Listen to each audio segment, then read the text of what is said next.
10 feet tall, broad-shouldered, hairy, and upright walking. But where is the evidence? This monster quest search will field 2 different expeditions into the Cascade Mountains of Washington State. One led by wildlife biologist Dr. Briggs Hall, using proven scientific research methods. Well, we've thought of several ways that we might draw this animal in front of the camera. The second expedition is made up of all women. They have a more unorthodox plan to bring Bigfoot close enough for a photograph. I think that they respond to women differently than they respond to men. Monster Quest will also examine existing evidence and what may be the strangest Bigfoot print of all. The heel is much larger. And in addition, 2 analyses will look at the most controversial piece of Bigfoot evidence. Critics say the Patterson footage shot in 1967 is fake. First, experts analyzed the footage to see if a man in a suit could possibly reproduce the creature's walk.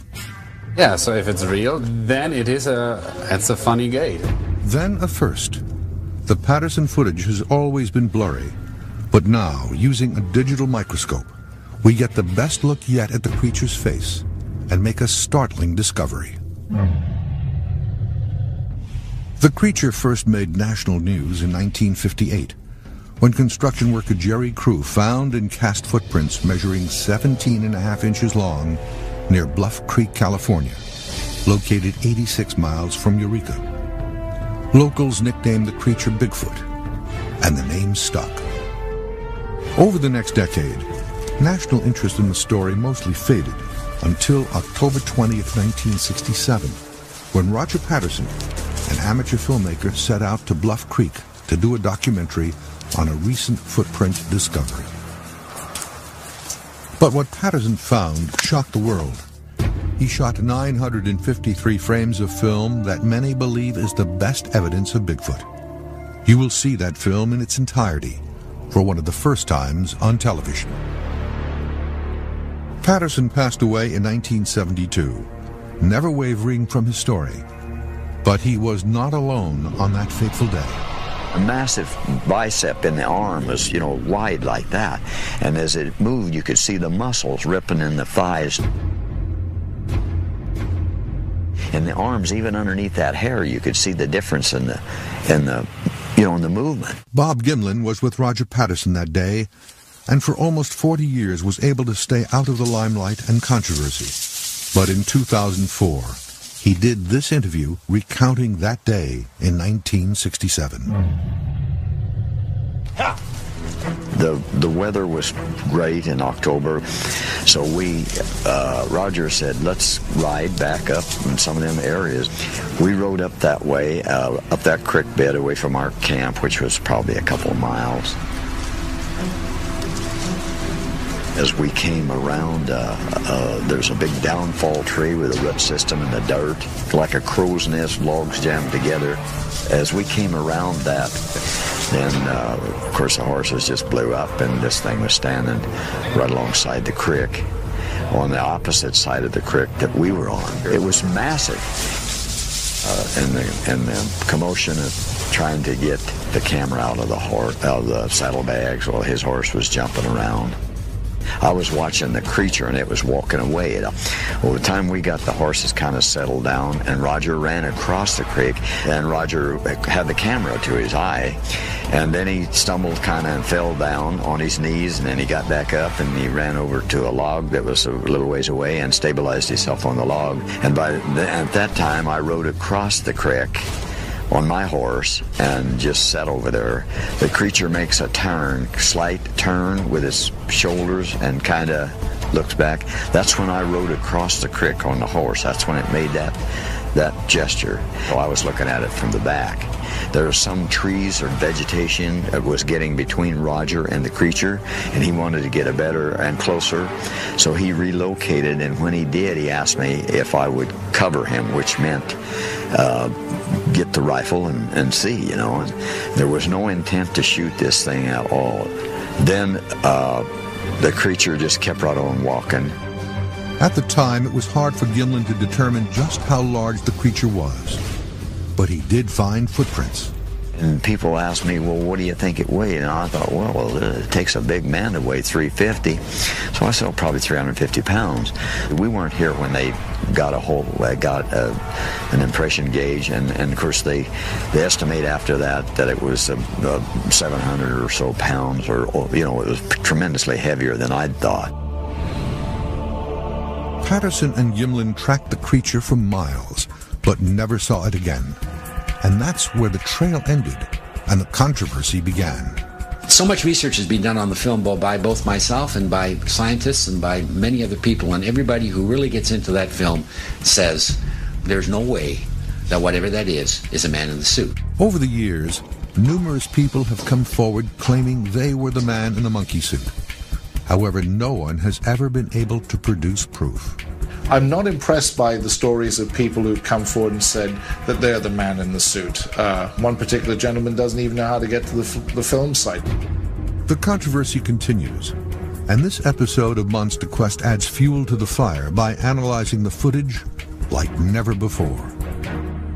The film is just that. The film subject is an image on celluloid. Owen Caddy is an expert in digital photography and has acquired the actual 16mm film shot by Roger Patterson. To my great surprise, there was additional detail that apparently had never been seen before. Caddy and fellow researcher Richard Knoll will use a high-resolution digital microscope to take a digital photo of each frame from the Patterson footage. If this image is really a man in a monkey suit, seams or fabric could become visible under microscopic examination.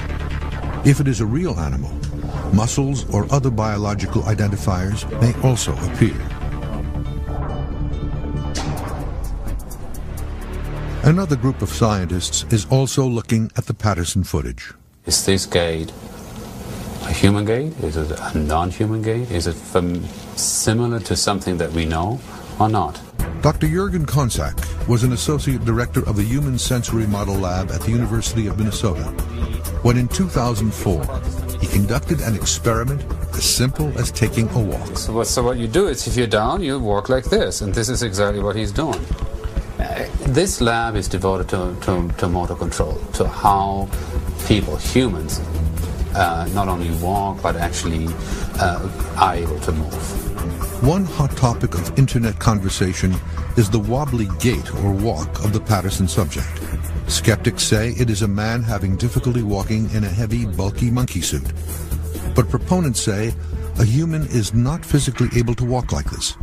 The results of this experiment have never been revealed until now. It seems to be, despite the size, a relatively smooth walk. And it doesn't seem to be like a lot of oscillations in terms of, the center of gravity moving up or down. Using an optic electronic camera system, Dr. Konczak plans to compare the gait of the figure in the film with that of a human. Swing your whole arm. Good. Now swing your whole leg. All right, there we go. Paleoanthropologist Esteban Sarmiento from the American Museum of Natural History in New York is joining Dr. Konczak in the experiment. Sarmiento has studied large wild apes in Africa. I am totally open-minded as to the question of Bigfoot existing in the Northwest. There has to be something to these reports. For the test, an athlete with good range and muscle control has been chosen. He will try to match the gait of the creature, while his every movement is recorded frame by frame. So what we have is these light bulbs that we've attached to some anatomical landmarks. They basically reflect infrared light that is sent out from LEDs next to the cameras. It's been reflected, and then the camera actually picks it up. The computer then reconstructs the points of light as a three-dimensional figure. His elbow, so this is fine, he has to just bring his Kinesiology is the study of human movement and is fundamental in developing treatments for problems in the musculoskeletal system. The question before Dr. Jürgen Konzak and Dr. Esteban Sarmiento is, can a human replicate the gait of the thing in the Patterson film? Is that okay now? Just let's check his legs and then I'll go up and bend his arms. Tiny bit? Yeah, try to straighten up your back just a tiny bit. Yeah, that's it. What we're going to do with this arm is we're going to just pick up your shoulder just a little bit. Okay? Yeah. Does that look a little bit better? Yeah. 3, 2, 1. Okay, lights off. Recording. Move. He's like a big plasticine. He's like a big plasticine doll. Right there, he's up. He's got this. See that? Yeah, he's up off the. Right there, he's totally up. That's, you see, like right there. It's just like as high as he's ever going to come. Right. And now he's going to actually bring his leg through. The most telling problem is in the subject's knee movement. Yeah, that has to be back. There's one sequence of frames in there, I think we're pretty good, and where you clearly see that there is this lateral rotation at the knee, and where the foot is kind of like, going outward, this, which is called eversion.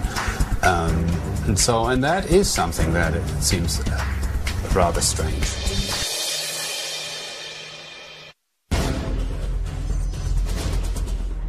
The unusual gait of the creature in the Patterson film has received considerable scrutiny. Skeptics say it is a man struggling to walk in a heavy monkey suit. But proponents claim it is impossible for a human to replicate the wobbly walk. Shoulder markers are roughly around 5 feet, so if we'll go a little further, we should be fine. Dr. Konzak wants to see if this athlete is able to put his body into the seemingly awkward positions of the Patterson subject. If he can, then it is reasonable to assume the walk could be replicated, and it could be a man in a monkey suit. However, if you look at this gait, I think we can clearly say it is not the walk of the large ape that we know today. Said he doesn't walk like a human and he doesn't walk like an ape. The athlete couldn't do it. He could not walk like whatever or whoever was caught on film.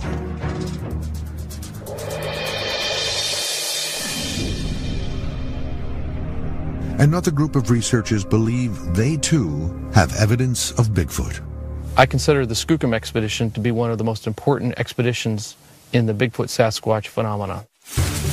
Alan Terry is a member of the group of Bigfoot researchers and wildlife biologists who in 2000 set out to a remote spot in the shadow of Mount St. Helens, Washington called Skookum Meadows to find evidence of the creature. What led us to the Skookum expedition site was a line. Apes are known to break branches to mark territory to ward off other males. Encouraged that they were on the right track, they baited a trap for the beast. They set out apples in a large mud wallow, hoping to lure the creature in and leave footprints as evidence of its visit. It worked. Some of the bait was taken, and a large impression was left behind in the soft mud. The impression looked like a large humanoid creature with a very long flowing hair, and it was considerably heavy as it had left a very deep impression into the mud. The imprint appears to be the lower half of the animal's body, painstakingly preserved with nearly 200 pounds of plaster. As the animal reached for the apples, the forearm, buttock, and lower legs sunk into the mud, and they found hair detail on all parts of the cast. But the most revealing detail was in a partial heel print. There were dermal ridges, the tiny lines that make unique fingerprints